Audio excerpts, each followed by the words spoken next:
How many are we expecting? I mean, We, 30 some people signed up, but Okay. it's usually stuff happens, they don't show. Okay, here Yeah. we go. I'm meeting them all. yeah.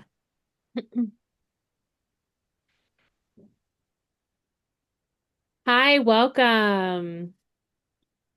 As you're trickling in, welcome, welcome. If you could drop your name and your current role in education in the chat so we can get to know you before we get started, that would be great. We appreciate you all spending your Wednesday night with us.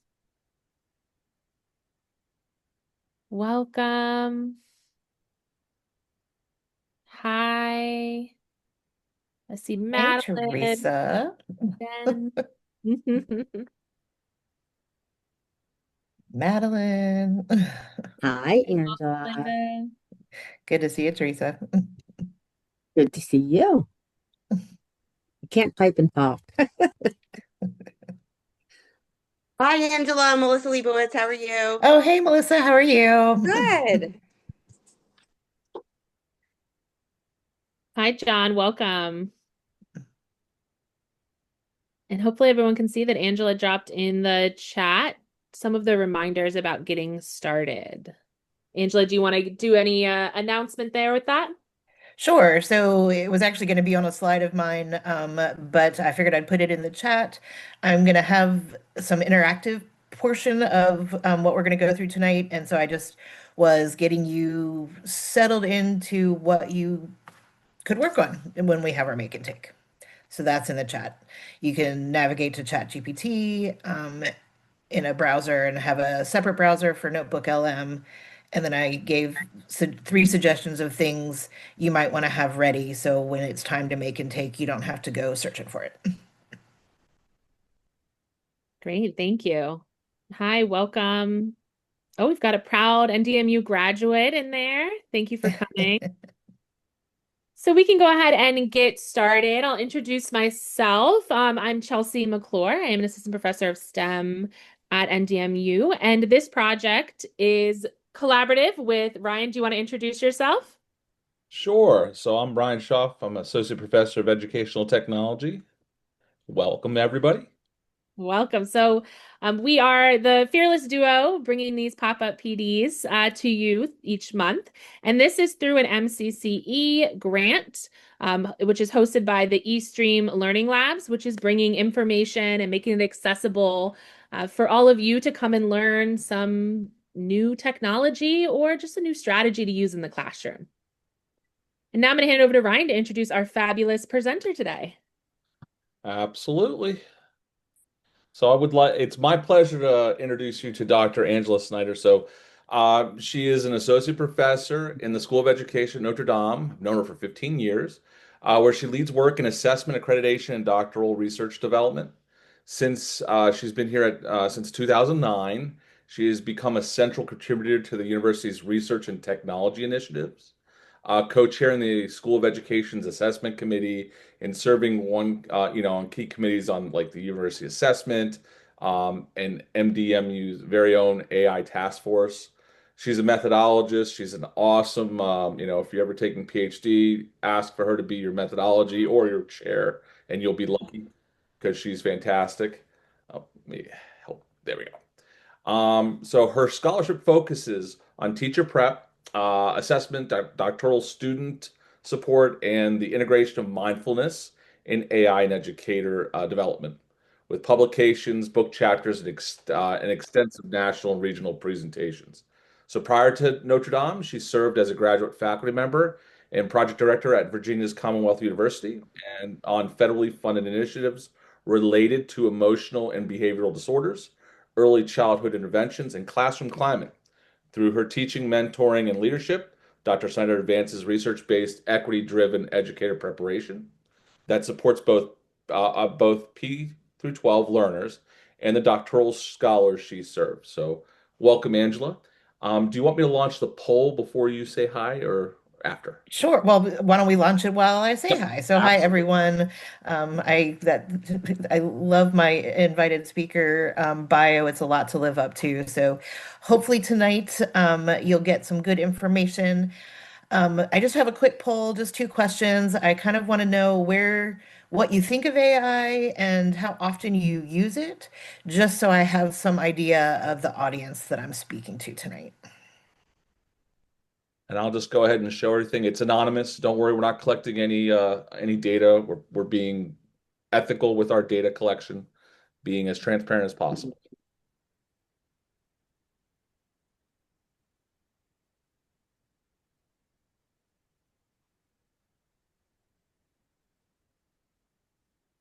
All right, that's probably about it. So I'll end it and show the results.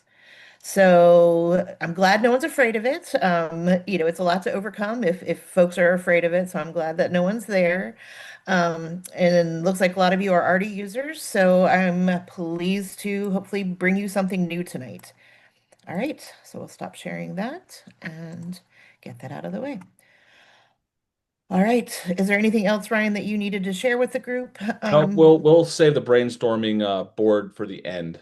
We don't want to take up Okay. any more of your time. All right, then go ahead and stop your sharing and I'll start sharing my screen. All right, so everyone, welcome. I do appreciate you being here. Um, what we're going to go through tonight is just, whoops, wrong thing to share, is just two tools that I use very frequently in my work with AI, but I also at the end, I'm going to also give you a couple page handout of other tools and how you might use them in education and ways in which they can be used. So again, welcome. And let's get started. So I had put this in the chat, but just, as we're getting started, for those of you that haven't logged on to these before, ChatGPT or, any of them, Claude, Perplexity, anyone that you want to use, and Notebook LM, the links are in the chat. And then if you wanted to get some course materials out, either a PDF or two or three of reading that you have assigned to students this semester, and then potentially teaching standards, maybe a standard and a lesson objective for an upcoming lesson that you want to create some materials for. And the other alternative is if you want to include some student work that's de-identified, take their name off of it, but you want to give them feedback on it. Those are the options that we're going to go over tonight. All right, so what I hope to accomplish in our time together, I want to show you how you can reduce your teacher workload. We all know teachers are extremely busy folks. I'm married to one. He's, either planning lessons or grading lessons all the time. So, it is something that I'd like to help you reduce your workload. I want to explore some practical tools and give you an idea of some classroom ready materials that you could create, one of which you'll have time to do at the end of the evening. All right, so what AI should do for you as a teacher. If you can learn to harness the skills of AI, you truly potentially have your mind blown. I did when I first started using this. It was something that I had never really imagined I could use in my teaching. And then I started finding all these little tips and tricks and tools, and now I use it daily, multiple times a day. So effective AI integration should help you create interactive learning experiences quickly and efficiently. It can help you personalize content for diverse learners. You can create quiz and test questions aligned to standards or a book chapter or whatever you need. It can help you create clear rubrics and evaluation criteria, provide detailed, individualized feedback to students, and it can really help automate some repetitive administrative tasks to reclaim some of your time. And I will say I use all of these, and so I hope to be able to share some strategies with you tonight. Oops. All right, so what we're going to do over the next little bit is explore some use cases for AI in teaching, and then we're going to do a make and take session at the end, so you get to try something out. All right, so the six key applications that I'm going to go over tonight are developing lesson activities, assignments and rubrics, grading and providing feedback, administrative tasks, online support if you teach in an online or hybrid format, and then ways to support students. So the first use case, and this is one that I think is can be a huge time saver for students or for teachers. And that's basically by transforming your instructional planning with AI powered activity. You can create seminar prompts if you're teaching at the college level. You can create case studies to use, with any level of learner. You can get mini lectures and turn dense academic reading into accessible, structured presentations. It also helps make and generate ideas for collaborative activities. The second use case is assignments, rubrics, and exemplars. This is something that I have found really useful when I'm trying to revise a rubric for a class or create a rubric that for an assignment that I didn't already have a rubric for. You can literally give it the assignment instructions and the evaluation criteria and ask it to create a rubric for you. You can tell it how many levels you want it to have, how many criterion, etc. And it does allow for you to tier your assignments. It can give you some model exemplars, and it also can help you revise assignments. Once you've done it once or twice and you figure out what you like and don't like about assignment, that's something that AI is really good at doing, taking something that already exists and making it better. The third use case is grading and feedback support. And I will say at the graduate level, I use this a lot because one of the most time-consuming aspects of teaching, at least for me at the college level, is providing quality feedback. And making that very specific to what the student submitted, because at least at the graduate doctoral level that I work at, all the students, they have the same idea of the assignment, but what they're generating for me is very individualized. And so there's no just copy and paste feedback to each other. It has to be very specific to what they've given me. And I've found that this is extremely useful. I actually started using it this summer, and I had students tell me that it was the best feedback they'd gotten in the program because it was very specific and helped them actually make their assignment better, which led to, like the end of the project, end of the semester project. So with grading and feedback support, really you can give that rubric aligned feedback. You can give revision suggestions, conference questions. Basically, if you're going to conference one-on-one with a student or one on small group, it can give you ideas for discussion with that. And it also is really good at identifying common patterns and themes across student submissions. The fourth use case is administration and assessment. So free up valuable time by teaching, for teaching by automating some documentation and administrative communication. So one of the things that we do a lot at the college level is report summaries of how what data looks like for a semester or between semesters, and we're trying to look at how students are performing over time. And AI can really free up the laborious task of doing a lot of that data analysis. It is also really great at generating some accreditation work when you have to apply for accreditation at the school level, at the university level. It really is good at if you give it a standard and say, I need to write to this standard, and it'll help you take your data, take your assignments, and turn it into something that an accreditor would look for.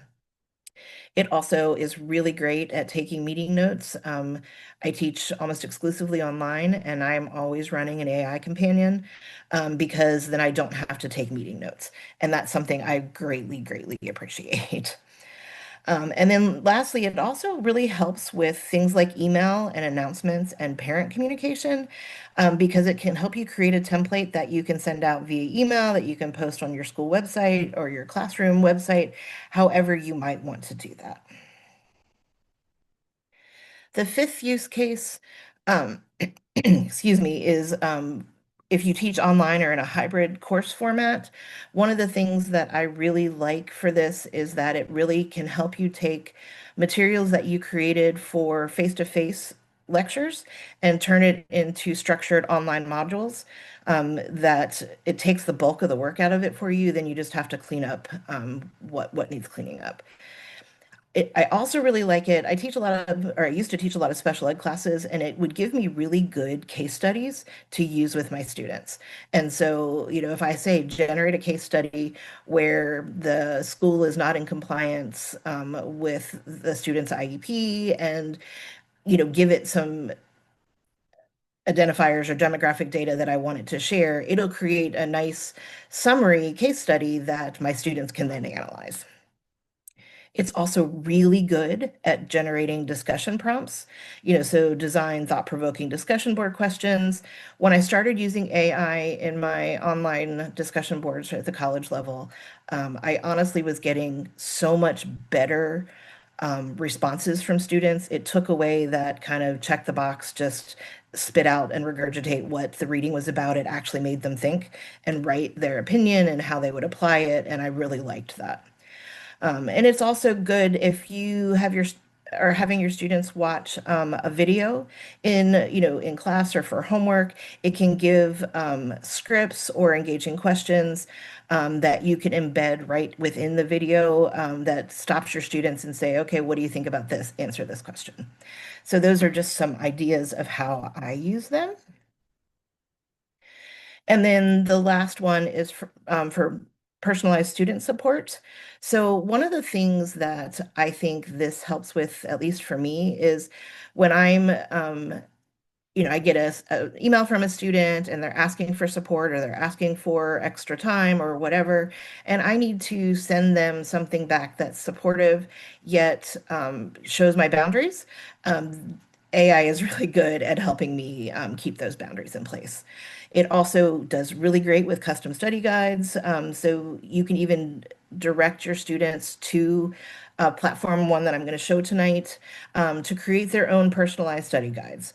Um, I use it a lot with dissertation planning. So with my students, when they're really struggling with writing their literature review, we go together and co-create prompts for ChatGPT that can help them figure out what their literature review should look like.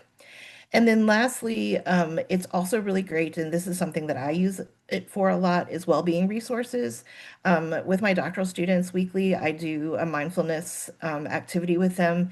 And so I can ask it to create a guided meditation or gratitude prompts or whatever it is that I'm looking for that particular week to help with the personalized well-being. All right, so I want to teach you guys some prompting strategies, and then we're going to dive right into some of the tools, and then you guys will get to play and we can report out. All right, so the biggest thing that you have to learn when you're just learning how to use AI is how to write a good prompt. And if you get any of those AI newsletters, through your Facebook feed or to your email, one of the first things that you'll start seeing is that they're all talking about the right prompt. And so the first thing you really have to learn is what needs to go in that prompt to get you what you need out of whatever AI tool you're using. And so really there's this 5-part prompt formula. The first thing is you have to give it a role. So let's say, for instance, AI should act as a 5th grade science teacher or a graduate advisor or a literacy coach. And this sets the expertise level and perspective. The second part of the prompt is you have to ask it for what you're looking for. And this is where you want to be as exactly specific as you can, to say you want a lesson plan or an assessment rubric or a study guide or quiz questions, and be specific about the deliverable that you're looking for. The third part of the prompt is the input. So this is, you're going to provide the details that you want the AI to use when you're developing whatever the resource is. So, describe your learning objectives. Context is really crucial in AI. when you start using a tool, and like I personally pay for ChatGPT, so it's an iterative process and it's now gotten to know me. So I don't have to always tell it I'm a college professor working with a doctoral student. I can just say, okay, this is what I'm looking for at this point. But when you're first starting out, or if you're using the free version of most of these programs, it doesn't have that learning model attached to your own profile. And so every time you'll have to give it the role, what you're asking for, the inputs. The fourth part of the prompt formula is really the requirement. So are you looking for specific reading levels? Do you want to take a given passage that you're using for an ELA lesson and backward map it to different WIDA levels, or even translate into different languages for the students in your classroom. And then lastly, what format do you want it to give it to you, to give you the output? Do you want it in a Word document? Do you want it to create PowerPoint slides? Do you want a table? Do you want bullet points? What is it that you're asking it to create for you? So I'm going to give an example of this. So this would be if I was trying to build some differentiated reading material, and this can show the five-part formula, how it's going to create the targeted grade appropriate content. So the role is I'm going to ask it to act as a sixth grade ELA teacher with expertise in differentiated instruction, and I wanted to create differentiated reading passages at a multiple complexity levels. And so I'll probably be specific, WIDA level XYZ, or, third grade reading level, fourth grade reading level, fifth grade reading level, whatever I'm looking for. I'm going to then paste the original text in that I wanted to recreate. And then I'm going to tell them what I want from it. So I want 2 reading levels, on grade level and below grade level. I want 3 comprehension questions each and a complete answer key. And then lastly, I'm going to tell it, in what format. So I'm going to want clear headings for each version. I want numbered questions, and I want a separate answer key section. And so if you give it all of that, it's going to spit back out with you exactly what you asked for. And I'll show you an example of this in just a second, but it's actually a really pretty neat way that it can do exactly this, and it takes the AI less than 3 seconds. Here's a higher ed example. Let's say I'm trying to scaffold graduate writing development. This is something that we face a lot, and so students really need that sophisticated feedback that can help them build their scholarly voice. And so this prompt structures can help me deliver constructive guidance that respects their expertise while also supporting their growth. So again, the role, I wanted to act as a graduate level writing coach. I'm going to I want it to deliver a comprehensive yet actionable writing guide. And so I'm going to specifically ask it for clarity or tone or academic language, whatever it is that I'm looking for.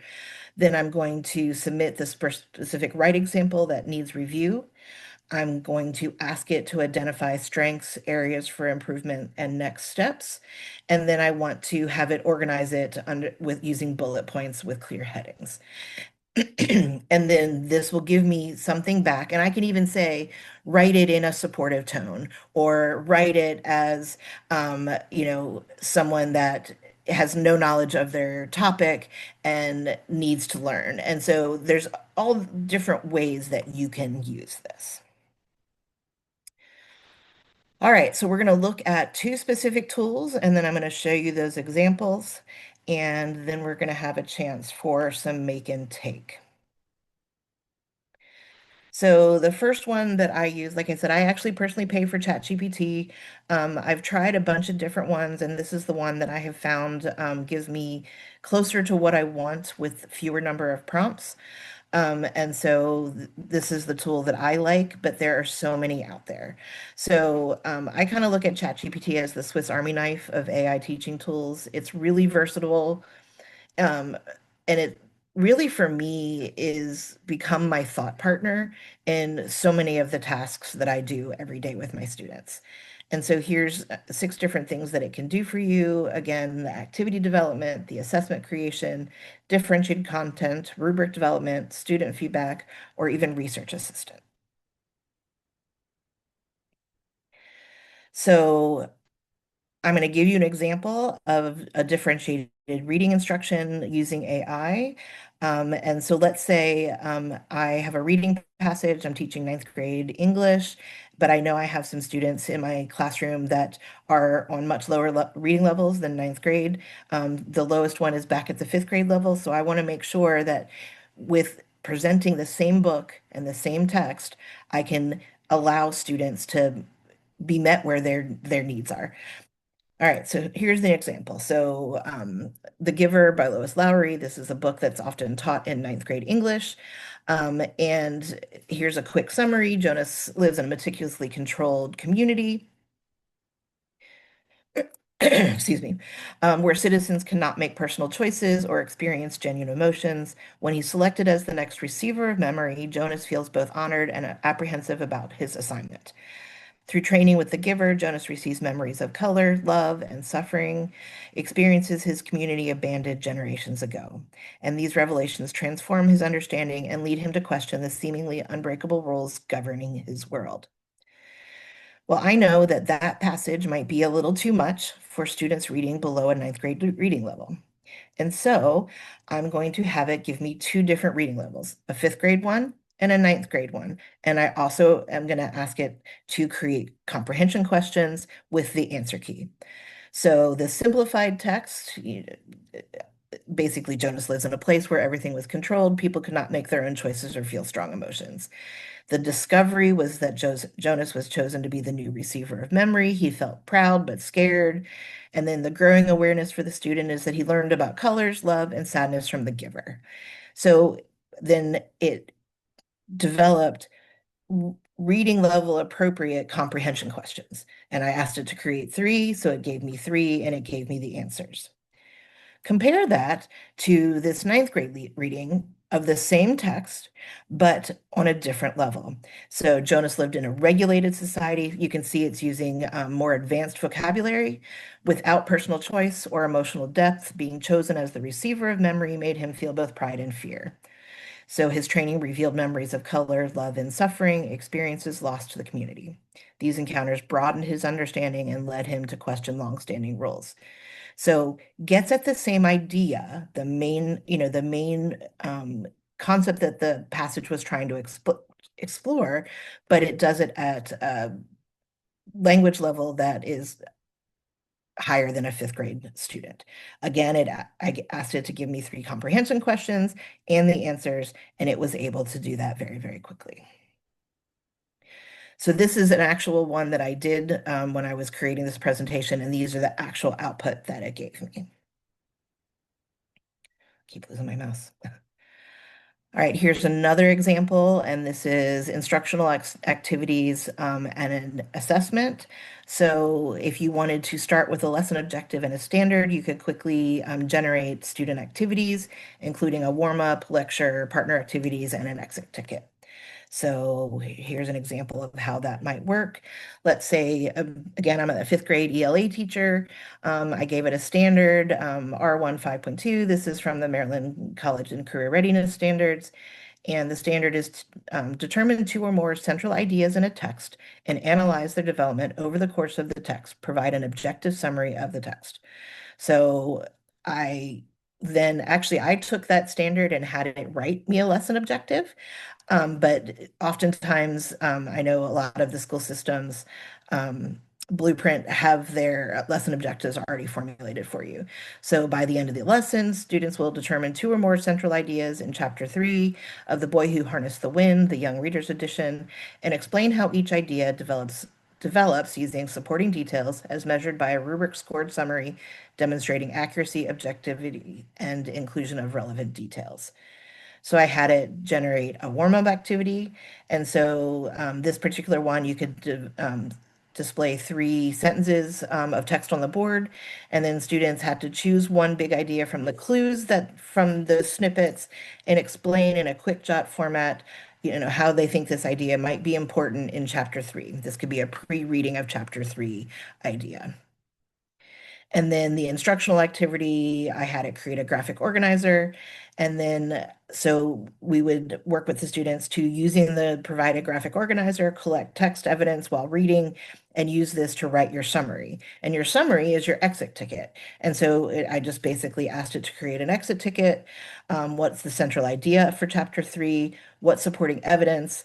And then give that objective summary that's 2 to 3 sentences on what you learned for your reading for that particular lesson. And this took 3 prompts from me, and it was done in under 3 minutes. And so, if you have some idea of what you want going into using an AI tool, you can get what you need very, very quickly. Here's a college level example, but I could see it being high school as well too. This is a doctoral student that I'm working with, and I wanted to give her some feedback on a study that she's designing. This particular student was looking at students with autism spectrum disorder and how being part of a magnet arts program impacted their communication skills and self-regulation. And so she gave me a piece of her writing. We were working on developing some research questions and getting some idea of what this might look like for her to study. But I found that she was still very much in a quantitative mindset. She had just come from the quantitative class before she took my qualitative class, and she was having trouble getting out of that mindset. And so I put in her work. Of course, I took her name off of it. I got her permission before I uploaded it to an AI. But then I asked for the AI to give me the strengths of her writing, areas for improvement, and why that was necessary. So, if you think about like that sandwich technique you hear when you give feedback, say something good, say what needs to be improved, and then say something good. This is a good way to get to that. And so I could point out the strengths of her writing, but then I could also talk about how her research questions were still very causal in nature. The purpose statement reads like an effectiveness inquiry rather than a qualitative inquiry, and trying to remind her, since she had decided on a case study, that what a case study should actually look like. And so this was actual feedback that I could give to a student either in writing or in our one-on-one conference. All right, the second tool that I'm going to show you is Notebook LM. And this one I'm actually going to show you an example of it because it's really pretty neat. So Notebook LM, it's a Google product. It's an AI-powered notebook that summarizes, organizes multiple documents simultaneously. And for me, the thing that I love about it is it can give me tools for students that if reading is not their main way of getting information, it can develop a podcast, it can develop a video, and there's a whole bunch of different things that it can do. So I'm actually going to stop sharing for a second and then share again with this pulled up. Give me a second.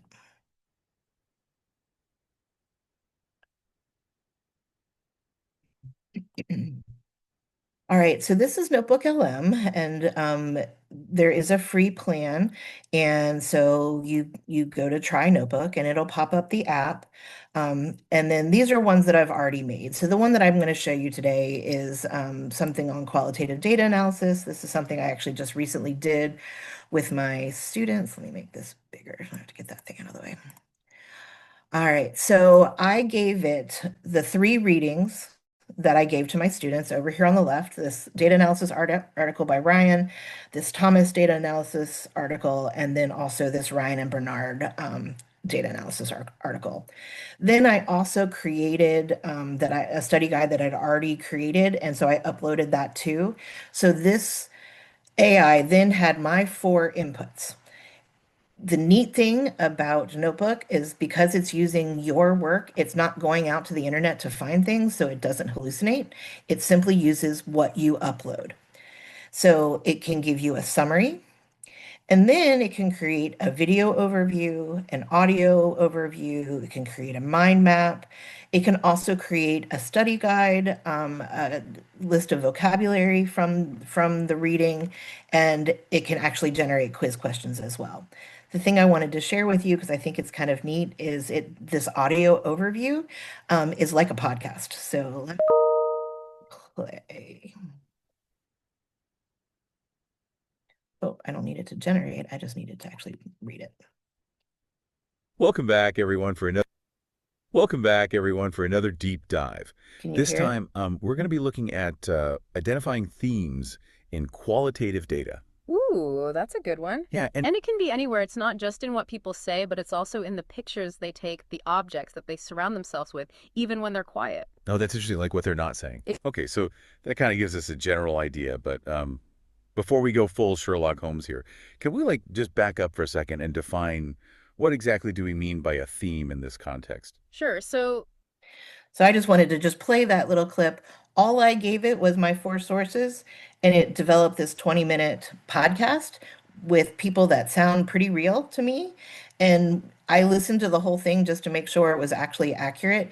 It was fantastic. It allowed the student to approach this topic in a way that was approachable. And the neat thing about it is you can share it as a link, and they can actually click on the link, and if they use their phone to connect to their car, they can play it as a podcast on the way to work or the way home from work. And so it's also a way to save time with them having to do, only reading that sometimes is a little dry and boring, and allows them to access that material. All right, so now I'm going to go back to my presentation. Sorry, switching back and forth here. Come on. Just to help you out, Angela, the videos are great too. Yeah, the videos are great too. I actually do. I think I actually have that. I So wasn't I can trying to bring it up. sidetrack you. I was just trying to help you No, out. no, no, it's fine. Yeah. The videos are great too. For some of them that I've seen, they can be a little cartoony, but especially for elementary, middle, and high school students, that actually is probably not a bad thing at all. Yeah.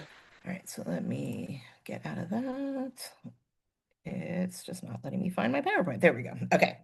So that's Notebook LM. I know that was a really, really quick overview, but um, it's just a truly, when I heard a podcast when I was in an assessment meeting, I turned around, and as soon as I got home, I tried it myself, and I've been using it ever since. It was just one of those things that I just sat there with my mouth dropping open saying, okay, I can see using this in my college level class.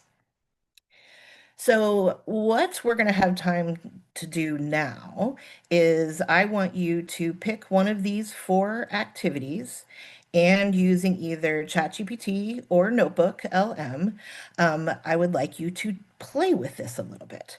We're going to take, I don't know, 5, 7 minutes, and I want you to really just see what you actually, let's do 5, and then we'll talk about it a little bit. So either design a lesson activity, so you can copy this prompt if you want, but using the attached standard and lesson objective, create an engagement activity for the lesson, warm up, one hands-on activity, and an exit ticket for an end of lesson assessment. Activity 2, if you need to differentiate some reading, you can upload a passage and ask ChatGPT to rewrite the passage at 2 different reading levels with comprehension questions and an answer key. The third activity you could try would be to create study materials. So upload some PDFs to Notebook LM and generate a student-friendly either study guide, audio summary, or practice quiz. And then the last option, provide research feedback. If you have some student work that you want to get some specific feedback for, you can upload that to ChatGPT and ask it for feedback aligned with, whatever it is that you're looking for. So I'm going to stop talking for a few minutes, and I guess I'll just leave this up though so you can see the different prompts. But I have 6:39, so why don't we come, or 6:40, let's come back together at 6:45 and just try out one of these things, and then you can report out.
All right, let's come back together.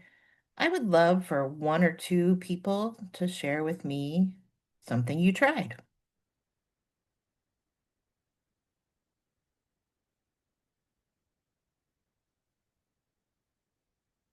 I'll share, Angela. Thanks, Um, Melissa. I have always wanted to play around with Notebook LM. It's one of the ones I think you showed it to us at the last I time we were did. at that session.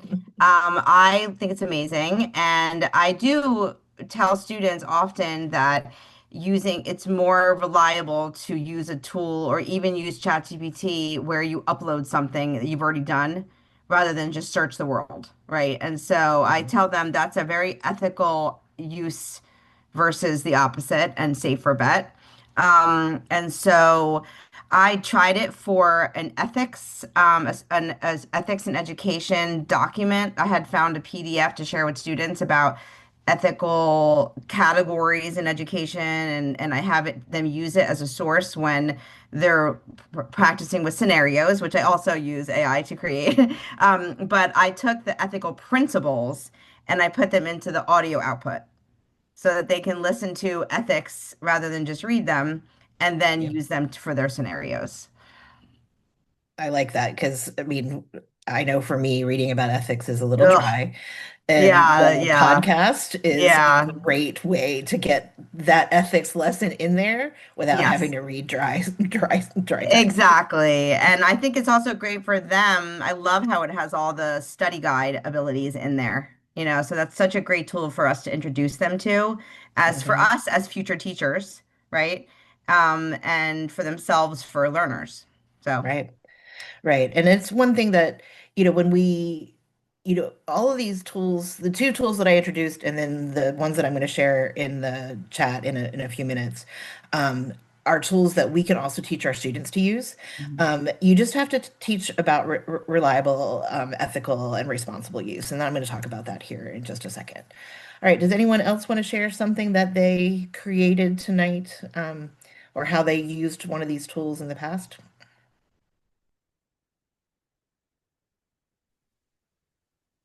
Hi, Angela. Um, Hi.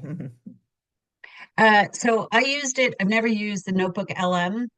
So I went to one of the courses I teach and I took an article that my student wrote a research paper about and I uploaded that. And then within a minute, I created the study materials and then a quiz. Oh, So I was also going to upload her paper, but then I kind of ran out of time. I was kind of curious how her paper compared to the actual article. Um, great. I guess my question I just have to think about it is how, and Melissa has guided me on this, but my real question is how to make it more positive in the classroom courses, online courses, as opposed to what I do have, which are these students that use AI to turn in their assignments. And because I'm teaching Right. intro to special ed, I'm like, no, we're not doing that. Right. So I just have to figure out that happy ground. And this has really given me, this whole presentation has kind of given me kind of the foundation of how to apply this better. So thank All you. right. You're welcome. One of the things that I do is I honestly have explicit conversations with my students. I have it in my, I mean, I teach obviously at the college level, but, and I know you do too, but, I have it in my syllabus, ways to use it, ways not to use it. I have it as a module, as the first module my students do in any class that I teach. So I give suggestions on ways it can be used. So like I teach a qualitative, yeah, Melissa, I'll share that. So I teach a qualitative methods class, and I suggest that my students use it. There's a tool called Napkin AI. It's a great for visual image generation. And so I have them take their research questions and the theoretical framework, so the theory that's guiding their study, and put it in Napkin and have Napkin create a visual because they have to do a conceptual framework for me. And a conceptual framework is that visual tool. And so I give them ways to use it and ways not to use it. So I talk a lot about you can have AI, ChatGPT, Adobe AI, whatever you want to use, summarize an article for you, but you better not be copying and pasting that right into your document. And I talked to them about ways to use the summary that AI created versus the summary that they created. It's a way to check for understanding because oftentimes, especially on some of like the harder articles, like if they find a quantitative article, meta-analysis, or something that's really deep statistics, a lot of times the students or myself don't even understand what the article means. And so I have an AI summarize the article for me and tell me the takeaways so I can don't have to worry about the stats. I just get what it means. And those are, different, a couple different ways that I teach my students to use this.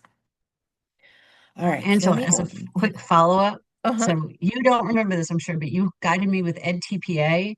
So I'm Hmm. doing my national board right now. Thank you very much, because I feel very confident. Fantastic. But they just put out a memo on what we can and cannot use for our national board because they can't say no, so they have Right, to because come there are up with people these gonna do it. guidelines. So you Yeah, gotta, no. So it's like you gotta provide those guardrails. And that's usually yeah, what I tell my teachers that I work with is you've got to provide your students some guardrails. Give them examples of ways to use it ethically and ways that would be considered unethical. And that's just something that yeah, so we should create a local college AI use committee. I love that. That would be something that would be really great. Maybe we can do that on Facebook. All right, so I'm going to share my screen again and just get through the last couple slides. And then I know Ryan and Chelsea have some activities too at the end. So I'm going to actually, let me put that in the chat right now. There's going to be in the chat a list, which, of course, I didn't put it in the right place. So I'm putting this AI tools in the chat, and I will be fully transparent. I used AI to help me generate the AI tools handout, just as I used AI to help me with this presentation. And at the end, I'll show you what this presentation looked like when it was just black and white in PowerPoint, and then you can see what it looks like now. And you can see down here at the bottom, there's this program called Gamma. And it is free, though you can buy, more and more credits. To create this 35 slide handout, I used basically my month's worth of credits, but it'll replenish itself a little bit each week. And so I refuse to pay for yet another AI. All right. So responsible AI use as a teacher. What we've already talked about in terms of giving our students those guardrails, well, we also need to have those guardrails. So one of the things is, and this gets talked about a lot in the AI world, is how do we protect student or personal information privacy? And so, never include student names, ID numbers, or other identifying information in prompts. So like I had ChatGPT help create my bio, but I took my name and address off of my CV. And so, I mean, yes, it can still be identified back to me, but it doesn't have my name, phone number, address, and email. And that's not something I wanted to give it. Um, the other thing you need to know is that AI can generate inaccurate information. We call them hallucinations. So always fact check. I don't know if listen to the news. There were a couple lawyers in New York that got caught with, citing cases that didn't exist because they didn't bother to do their fact checking. So ChatGPT does have a deep research function, and I've used it. But then I go to try to find the articles, and I would say a third of them at least are usually fake. And so, that's something that you just have to really be aware of. And there are other programs out there. If you are interested in like the deep research and having, finding out what the academic literature says about something, one that I use now that I also do pay for is called Cite AI, SCITE.ai. And it doesn't hallucinate, it only finds published literature. And so that one's kind of neat. The other thing is I always suggest that you be transparent. So just as I say, I get my students permission before I use AI to give them feedback or anything like that. I ask if I have that permission. And then I also tell them when I use it and when I don't. And, generally it's pretty apparent when I've used it versus when I don't, because when I've used it, the feedback is a lot longer than when I'm just providing, the short snippets of things that I want them to do differently. And then you always want to make sure that you're maintaining alignment, that your AI generated activities really support your learning objectives, the standards, the curriculum guidelines. AI is not a replacement for teachers. It's a time saver, it can be a thought partner, but, at least in my opinion, it's not going to take over our jobs because we as humans need to give AI those guardrails. And then lastly, this is kind of the checklist that I use, the four things that I'm always asking myself, does it save me time? And if it doesn't, then it's not something that I would use it for again. Does it improve the engagement of my students or accessibility of my students? One of the things I love this for is if I get an accommodation letter for a student and I know that they need, whatever accommodations in the classroom, I can use AI to help me generate those accommodations for them. I also always ask myself, is it instructionally aligned? So does it really support what it is that I'm trying to teach? And then would I give this to a student as is? And if the answer is no, then it's not classroom ready yet. All right. That being said, do you guys have questions for me? Got 4 minutes. Actually made it under my 7 o'clock mark. All right. What questions do you have for me? I know that was very, very fast.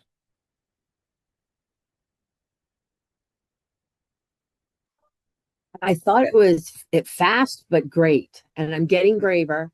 I am because of Melissa. I am. Yep. I've done a lot with AI.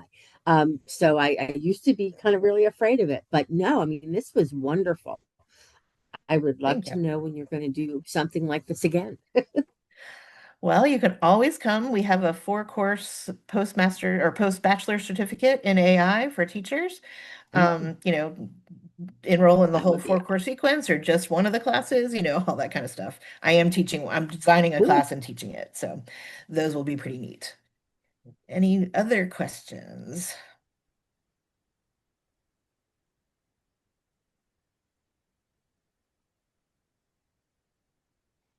I have All a right, I'm gonna just put question. oh, go ahead, please. I just wanted, when you use that notebook LM, are you just putting in like the if it's an article or something, you're just putting in the what do you call it? The The link. PDF. Yeah. Oh, you have to actually You upload. have to Yeah. actually upload Yeah. the article. You can't Okay. just put a link. It All can't right. go out and find it. But if you have the article in a PDF form, you upload that.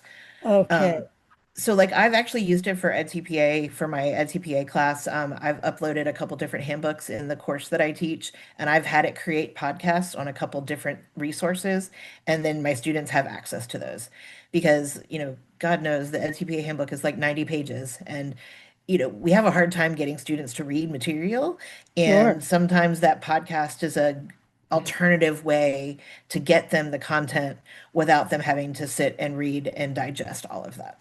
Yeah. No, I like that a lot, especially in our compressed courses that are, so few weeks long, Yeah. maybe 6, 8 weeks long. Yeah. Something they could listen to in the car would be tremendously helpful. Yeah. Yeah. I've now started doing this for some of like the heavy reading on each of my modules. And just put it out there as a link and they can choose to use it or not. I tell them what it was Right. for, how I generated it. And then I also generate that study guide with Notebook LM. So all of it kind of works. Yeah. This is terrific, Angela. Thanks so much. No problem, Madeline. Thanks for coming. Yeah. Like, Angela, I can say as a current doctoral student on the student side, I thought I was a very high level reader until I started trying to read some of the articles that I have to read for my dissertation. And I am so happy sometimes to be able to put them in and dumb them down for myself. Yeah. So, because otherwise these Oh, you're muted, Melissa.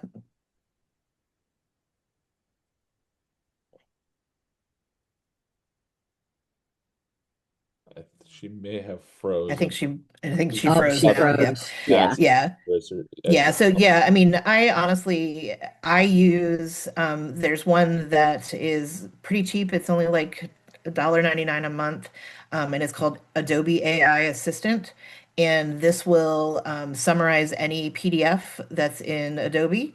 And it's one that I recommend to my students because it does help, just Melissa, like you were saying, with, you know, and I certainly don't phrase it as dumbing it down, but I do say make the reading accessible.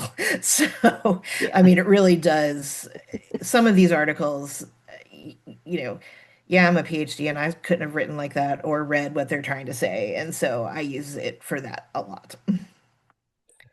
So I All wanted to right. take this Mhm. opportunity to thank Dr. Snyder for her awesome presentation. She was a rock star. Thank And you. thank you very much. It was fantastic. I'm just going to share my screen just for a minute as we kind of close out. Absolutely. I wanted to advertise the next one because everybody was interested in the next Mhm. one. I think you should be able to see it now. Yes. Oh, Okay. cool. Another AI one. Yep, Yay. another AI one. So it's this one's a colleague that Chelsea and I know, Alyssa Harrington. She's an instructional designer from Towson. I used to work with her at Hopkins. She is also an aficionado in AI when it comes to learning design, developing accessible materials, and using a lot of different tools. Again, completely different from a different person, but it's almost like a part two. That'll be December 17th from 6 to 9. Again, it's virtual, and I will make sure that this the QR code's out. You can go ahead and register for it now if you'd like. If not, you can always we announce this, and I'm starting to send it out to the email list that I have. For the materials for this evening, I'll make sure to share those probably either tonight or tomorrow. I have to process the video. It's an hour long, so it's a large file, but I'll make sure to get all the resources and share it to everybody.